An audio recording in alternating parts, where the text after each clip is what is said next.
15મી August નિમિત્તે રોબિનહુડ army Rajkot team દ્વારા 5100 kilo ઘઉં ચોખાની કીટનું જરૂરિયાતમંદોને વિતરણ કર્યું। जैसे बूंद बूंद से सरोवर भर जाता है, वैसे घर घर से मिले मुट्ठी भर अनाज से गरीब का घर राजी होता है।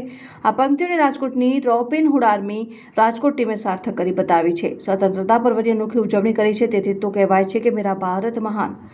દેશના 78માં સ્વતંત્રતા દિવસની ઉજવણી નિમિત્તે રોબિનહુડ આર્મી રાજકોટ ટીમ દ્વારા કાર્યક્રમનું એક વિશેષ આયોજન કરાયું, જેમાં ધ્વજવંદન સહિત વિવિધ કાર્યક્રમો યોજાયા। કોઈપણ જાતનું ફંડ ડોનેશન લીધા વગર છેલ્લા 7 વર્ષથી રાજકોટના ભૂખ્યા લોકો સુધી ભોજન પહોંચાડવાની સેવામાં કાર્યરત રોબિનહુડ આર્મી રાજકોટ ટીમ દ્વારા પંચશીલ કોલેજ રાજકોટ ખાતે આઝાદી દિવસની અનોખી ઉજવણી કરવામાં આવી હતી।